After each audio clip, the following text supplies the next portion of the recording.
ازيكم عاملين ايه؟ يا رب تكونوا كويسين وفي احسن حال.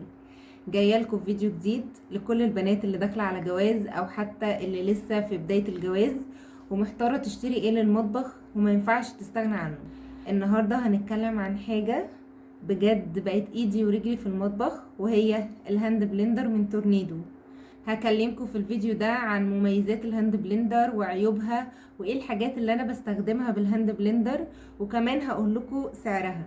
في الاول خالص انا بقالي سنة متجوزة، ومن اول يوم وانا بستخدم الهاند بلندر حرفيا بيسهل عليا كل حاجة، من اول تحضير الاكل لحد الحلويات والمشروبات كمان. فحبيت اشارككم تجربتي بكل امانة، عشان لو انتي في مرحلة تجهيز او بتفكري تغيري جهاز عندك يبقى عندك فكرة كاملة عن الجهاز. هقول لكم رأيي فيه بعد سنة كاملة من الاستخدام، ايه اللي عجبني فيه وايه اللي حسيت انه ممكن يكون احسن من الجهاز ده، وهل فعلا يستحق سعره. وكمان هنقارن سوا بينه وبين اجهزة تانية موجودة في السوق عشان تبقي واثقة قبل ما تشتري. ويلا بينا نبدأ الفيديو. خلينا نبدأ بأول سؤال، وهو انتي ليه اشتريتي الهاند بلندر وبيفرق معاكي في ايه؟ بصوا يا بنات، خليني احكي لكم بصراحة. وانا بجهز للجواز كنت زي اي بنت بتدور على الاجهزة اللي لازم تكون عندها في المطبخ، وكنت بدور على الحاجات فعلا اللي انا هستخدمها كل يوم، مش كنت اللي هو بجيب اي جهاز اللي هو يترمي في الدولاب استخدمه مرة في السنة. لا، ما كنتش بجيب الاجهزة اللي هي مش بتستخدم كتير، كنت بدور على الاجهزة اللي انا هستخدمها كل يوم. الهاند بلندر بقى كان من الحاجات اللي اتقالي عليها انتي ممكن تستغني عنها، لا مش لازم تجيبيها، لا مش مهمة. بس انا برضو كنت بقول لا، وقلت هجرب وجبت نوع محترم طبعا اللي هو تورنيدو. الجهاز ده 1000 واط ومعاه طقم متكامل زي ما انتم شايفين، واحكي لكم عن كل قطعة بالتفصيل. وعايزة اقول لكم ان من اول اسبوع جواز بس عرفت قد ايه هو مهم وبيختصر وقت رهيب. يعني بدل ما تقعدي تهرسي بالمعلقة ولا تنقلي الاكل من الحلة للخلاط وتبوظي الدنيا، بتضربي على طول في نفس الطبق او الحلة اللي انتي بتعملي فيها الاكل. اللي لفت نظري بقى في الهاند بلندر ده ان هو ما شاء الله يعني قوي جدا، 1000 واط. بيشتغل بهدوء، يعني اللي هو ايه، صوته مش بيصحي البيت كله. يعني في اجهزة كنت بشوفها عند صحابي او بشوفها عند ناس، من كتر ما صوت الهاند بلندر عالي كان يعني صوت مزعج جدا. فبالنسبة للجهاز ده اللي هو من تورنيدو، صوته يعني مش هقول ان هو صامت، لا هو صوته هادي شوية بالنسبة لأجهزة كتير. الماتيريال طبعا بتاعته محترمة جدا زي ما انتم شايفين. بس الكلام اللي انا قلته ده كله كلام عام، خليني ادخل في تفاصيل اكتر عن كل جزء عشان اشرح لكم رأيي بصراحة. خلينا في الاول خالص نعرف هي العلبة. لما بجيب العلبة بتاعت الهاند بلندر بيبقى ايه المرفقات بتاعتها، بتبقى محتويات العلبة ايه. اول طبعا ما بتفتحي العلبة بيبقى فيها الكتالوج بتاع الجهاز بيستخدم ازاي. تاني حاجة بيبقى فيها الجزء الأساسي اللي هو بلندر نفسه، يعني اللي هو الحاجة الأساسية اللي بيشتغل على كل دول. ده الحاجة الأساسية، ده اللي فيه الموتور وده اللي بيشغل كل ده. وطبعا ده الجزء اللي بيتشبك فيه باقي القطع. هو طبعا الجزء الأساسي ده بيبقى فيه زرارين، فيه زرار، أول زرار ده الزرار العادي، والزرار التاني ده اسمه زرار تربو. مسكته في الإيد طبعا مريحة جدا، يعني بنمسكه كده بالمنظر ده ونبدأ بقى ايه نشتغل، نركب فيه القطعة ونبدأ نشتغل عادي. مش بيتزحلق ولا خفيف قوي اللي هو تحسي ان انت ماسكه لعبه في ايدك، ولا برضه هو تقيل يحسسك ان انت شايله حاجه تقيله في ايدك. ده تاني جزء وهو الجزء الاستانلس بتاعه. هو بيركب طبعا بالمنظر ده، يعني الجزء اهو شكله من جوه، وده الجزء اللي بيتركب فيه باقي الاجزاء، وهو بيتركب بالمنظر ده كده. وتبدأي طبعا ايه تشتغلي بيه عادي. اما تيجي تفكيه هتدوسي على الزرارين دول وتشديه لتحت كده، خلاص هو كده اتفك. فهو يعني كل حاجة فيه سهلة. خلينا بقى نتكلم على الجزء الاستانلس ده. الجزء الاستانلس ده طبعا بتاع الضرب، ده بيتوصل في البلندر نفسه زي ما وريتكم، بيركب من الناحية دي في البلندر وبتبدأي تشتغلي عادي. بتستخدميه في ايه بقى؟ بتستخدميه في الشوربة، في الصوصات، فتعملي سموزي، اي حاجة فيها سوائل. سهل جدا في التنظيف، يعني مجرد لما بتنزليه تحت الحنفية وتغسليه بشوية صابون، حتى مش بيحتاج صابون، انتي لو نزلتيه تحت الحنفية وشطفتيه خلاص هو كده نضف، فهو سهل جدا في التنظيف. تالت جزء بيجي مع البلندر نفسه هي الكبة، ودي طبعا يعني اختراع. اهو ده الغطا بتاعها، ده الغطا بتاعها اهو شكله من جوه، وده البلندر نفسها من جوه اهي، بيبقى فيها طبعا السكينة.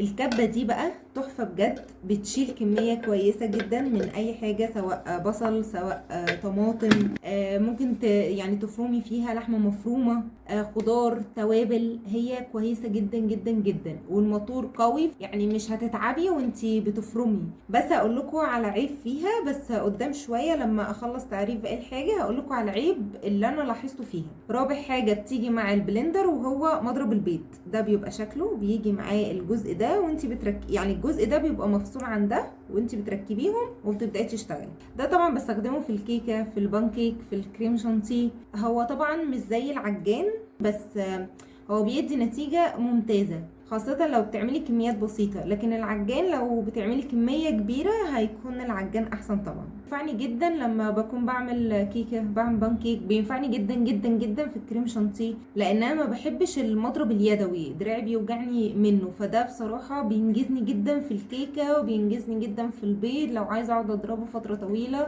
فده حلو قوي قوي. خامس حاجة طبعا بتيجي مع الهاند بلندر وهو اللي هو الكوز الطويل ده. الكوز الطويل ده فايدته ايه او بيستخدم في ايه؟ انا بستخدم الكوز ده لما بعمل حاجه في الحله الجرانيت بتاعتي، ما ينفعش استخدم معاها طبعا البتاع الاستانلس ده عشان هيجرح لي الحله، فبقوم حاطه اللي في الحله بحطه هنا في الكوز، وتانيني ضربه هنا في الكوز وارجعه تاني في الحله. فالكوز ده حلو قوي. هو فايدته بس ان هو يعني مش بيوسخ لي المطبخ.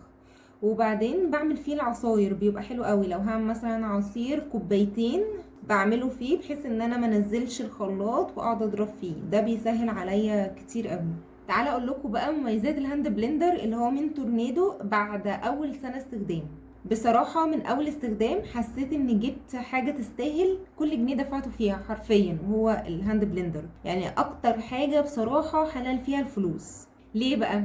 اول حاجه بسبب قوته العاليه، زي ما قلت لكم ان تورنيدو الجهاز ده او الموديل ده 1000 واط. يعني بتضربي حاجه مثلا ناشفه، بتعملي عصير فاكهه طالعاه من الفريزر، بيضربه عادي جدا. يعني بيضرب ويفرم بمنتهى السهولة. زمان كنت فاكرة ان الرقم عادي مش مهم، يعني ان انا اجيبه 1000 واط، اجيبه مش عارفة 500 واط عادي، يعني ما كنتش فاهمة اهمية الرقم. بس لما جربت جهاز، واحدة صاحبتي كانت جايبة جهاز بس كان مجهول المصدر، كان 400 واط، جهاز عامل زي اللعبة حرفيا. فحمدت ربنا ان انا جبت ساعتها اللي هو ال1000 واط ده. تاني حاجة طبعا من مميزات الهاند بلندر من تورنيدو وهي الخامة والماتريال. الماتريال بتاعته محترمة جدا، خصوصا الجزء اللي هو بينزل في الاكل اللي هو الاستانلس ده. وهو كمان استانلس تقيل، مش الاستانلس الرخيص ده الخفيف، لا ده ما شاء الله استانلس تقيل حلو، يعني من الاستانلس النضيف، مش بلاستيك بقى يتحرق او يغير لونه. عايزه اقول لكم ماما كان عندها اللي هو الهاند بلندر البلاستيك. البلاستيك ده بقى بيتحرق لما بنيجي نضرب بيه حاجة، مثلا عصير فراولة، تلاقي لونه غير. ده غير طبعا ان هو غير امن ان هو ينزل في اي حاجة سخنة، بلاستيك في حاجة سخنة فهتسيح فهيجيب امراض يعني.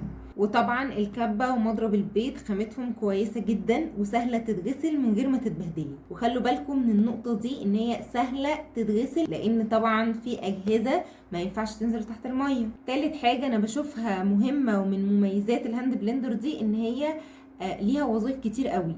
يعني مش مجرد هاند بلندر وخلاص، يعني مش مجرد هاند بلندر ومعاها الاستانلس بتاعها وخلاص، لا ده انت معاكي كبه، معاكي مضرب بيض، كل قطعه ليها استخدام. فوفر عليا ان انا اشتري كل قطعه لوحدها. او الهاند بلندر بملحقاتها ممكن تخليك ان انت تستغني عن الكبه الكبيره، لانها بتأدي كل وظائف الكبه. وطبعا لو مطبخك صغير زي مطبخي كده، فحاجه زي دي بتوفر مساحه جامد. رابع حاجه انا بشوفها من مميزات الهاند بلندر وهي سهله التنظيف. وزي ما قلت لكم انها حاجه مهمه جدا جدا. انا واحده مش بحب الكركبه، مش بحب المواعين، مش بحب اقعد اغسل حاجات كتير بعد ما اطبخ. فالهاند بلندر ده بصراحه بيتغسل بسهوله جدا. اي بقى ايه، اي حاجه من الحاجات دي بيشطف بسرعه جدا، يعني مش بيحتاج كمان ان انت تدعكيها بصابون بقى، لا ده شويه ميه هتخليها زي الفل. وزي ما انتم شايفين طبعا القطع كلها بتتفك، فده بيسهل علينا ان احنا نغسلها تحت الحنفيه. انا مش هقول انها صوتها صامت تماما، بس برضو هي مش مزعج زي اجهزه تانية كنت بجربها عند ماما وعند صحابي، بيبقى صوتها حرفيا مزعج، اللي هو انت ما تقدريش تشغليها دقيقه على بعض من كتر ما هي صوتها عالي جدا. طيب دلوقتي يلا نيجي على اللي يهمنا اكتر، وهي العيوب. انا دايما بحب اتكلم بصراحه، مش بحب بصراحه ان انا اروج لاي منتج وخلاص، عشان بحب انور البنات او بحب انور اي حد بيشوف الفيديو ان هو ما يشتريش وبعد كده يرمي فلوسه على الارض. خلينا نتكلم على اول حاجه وهي الكبه. هقول لكم العيوب اللي انا بشوفها في الكبه. اول حاجه الكبه مش دايما بتقطع ناعم قوي، يعني لو هتقطعي كميه صغيره جدا من بصل قوطه فلفل اي حاجه هتقطع لك القطع مش موحده، يعني هتلاقي حته كبيره وحته صغيره. لو الكميه قليله بيبقى صعب قوي انها تلف كويس، فمش بتعرف تقطع القطع الصغيره كويس. فانا بحاول احط كميه متوسطه عشان تقطع كل حاجه مظبوطه. تاني عيب انا بشوفه في الكبه بتاعت الهاند بلندر، وهي ان انا لما باجي بحط كميه بصل كبيره مثلا، السكينه اللي جوه دي مش قاعده كده، يعني مش مرتاحه، لا كل ما بتدخليها كده تلاقيها بتفط من مكانها. فانا بصراحه بشوف ده عيب، لان طبعا لما بحط كميه كبيره من البصل السكينه بتقعد تروح يمين وشمال، ولما تقعد تروح يمين وشمال طبعا الجهاز مش بيشتغل. لازم القطعه دي تبقى ثابته، ولازم اقفل الغطا وهي جوه ثابته عشان تبدا تشتغل.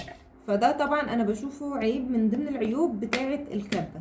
تاني عيب انا بشوفه في الهاند بلندر وهو السلك مش طويل كفايه بالنسبه لي. انا مطبخي صغير، بس الفيش اللي معموله بعيده عن الرخامه للاسف، فانا بالنسبه لي حسيت ان السلك كان ممكن يبقى اطول شويه من كده، بس ممكن لبعض الناس يبقى السلك بالنسبه لهم كويس. تالت عيب انا بشوفه ان هو ممكن يضايق الناس، ان هو بيشتغل بالضغط المستمر. طبعا انت لما تركبي اي حاجه وتيجي تشغليه لازم تفضلي دايسه على الزرار ده او على زرار التربو، ودي ممكن تبقى مرهقه شويه لبعض الناس لو انت بتضربي حاجه بتاخد وقت زي الكريم شانتيه او زي ما بتعملي الكيكه، فلازم تفضلي دايسه لوقت طويل. طبعا انا نسيت اوضح لكم الفرق هنا بين الزرار العادي والزرار التربو. الزرار العادي ده بيبقى قوه الطحن بتاعتها عاديه، لكن الزرار التربو ده يعني بيطحن جامد، بيطحن في 2، يعني هو زي العادي بس في 2 بقى. بس بصراحة بقى كل العيوب دي انا بالنسبة لي ممكن اتعامل معاها عادي، يعني هي حاجة مش تخليك ان انت تكرهي الجهاز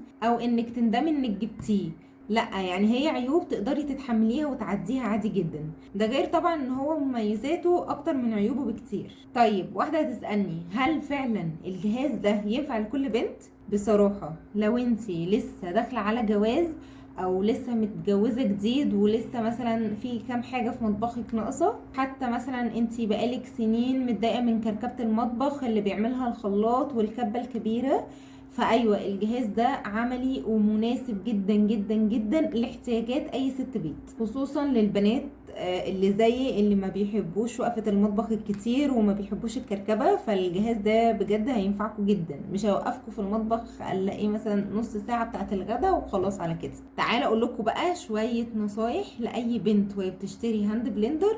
فتعالى اقول لكم كام نصيحه كده تخلي بالكم منها لو انتم مش عايزين مثلا تجيبوا تورنيدو. هقول لكم على كام حاجه تاخدوا بالكم منها وانتم بتشتروا الجهاز بتاعكم. اول حاجه قوه الموتور، ما تشتريش اقل من 700 واط، خصوصا لو ناويه تفرمي او تعملي حاجات تقيله. يعني انت مثلا واحده ما جبتيش كبه كبيره، يبقى ما تجيبيش حاجه اقل من 700 واط. الاجهزه بقى اللي هي 300 و400 واط بلاش منها خالص، لانها اولا بتتحرق بسرعه، ما بتتحملش الاستخدام الكتير، فبلاش ابدا ان انت تضيعي فلوسك عليها. تاني حاجه تخلي بالك منها وهي الخامه اللي بتنزل في الاكل، استانلس ولا بلاستيك. الاستانلس طبعا انضف وامن واقوى، البلاستيك لو نزل في حاجه سخنه هتلاقيه بيتاكل مع الوقت وبيبقى شكله مش لطيف خالص. تالت حاجه المفروض تخلي بالك منها وهو الجهاز بيجي معاه مرفقات ولا لا. رابع حاجه لازم تاخدي بالك منها وهي القطع، هل القطع بتتفك وتتغسل بسهولة ولا لا. في اجهزة القطع بتاعتها بتتفك بسهولة وتتغسل تحت الحنفية عادي، زي الجهاز اللي عندي ده بنزله كله تحت الحنفية. في اجهزة تاني بقى لازم تتغسل بحذر، تتغسل بطريقة معينة، ما ينفعش تنزل تحت الحنفية. خامس حاجة تاخدي بالك منها وهي الضمان وخدمة ما بعد البيع. ما تشتريش ماركة ملهاش ضمان واضح او هي معروف عنها انها بتتهرب من الصيانه. طبعا تورنيدو من الشركات اللي ليها توكيل وصيانه، وده كان مطمني جدا بصراحه، عشان لو الجهاز جراله اي حاجه اعرف ارجع لهم تاني. سادس حاجة لازم تاخدي بالك منها وهي صوت الجهاز، لان طبعا في اجهزة صوتها عالي جدا جدا جدا. ونصيحة اخيرة مني لاي بنت داخلة على جواز او بتجهز مطبخها، ركزي في الحاجة اللي هتستخدميها فعلا، مش مهم العدد خالص، المهم الجودة والعملية. الهاند بلندر من الحاجات اللي انت هتحبيها جدا لو استخدمتيها صح وجبتي نوع محترم ومناسب ليكي. هو مش جهاز كمالي خالص خالص خالص، ده جهاز مهم جدا، هو من اكتر حاجات اللي هتسهل عليكي وقفة المطبخ. بالنسبة بقى لسعره، هو انا مش فاكرة بالظبط انا كنت جايباه بكام، بس بعد ما سألت في اغلب الاماكن في وقتنا الحالي لقيت سعره بيتراوح من 2500 ل4، وطبعا بيبقى على حسب المكان اللي هتجيبيه منه. وبكده نكون وصلنا لنهاية الفيديو. لو استفدتي من تجربتي او عندك سؤال عن الجهاز سيبهولي في الكومنتات وانا هرد عليكي. وكمان لو حابة تشوفي ريفيوهات اكتر لحاجات استخدمتها في جوازي وفي مطبخي، وما تنسيش تعملي لايك وشير للفيديو، سبسكرايب للقناة عشان يوصلك كل حاجة جديدة. اشوفكم في فيديو جديد قريب ان شاء الله. يلا باي باي.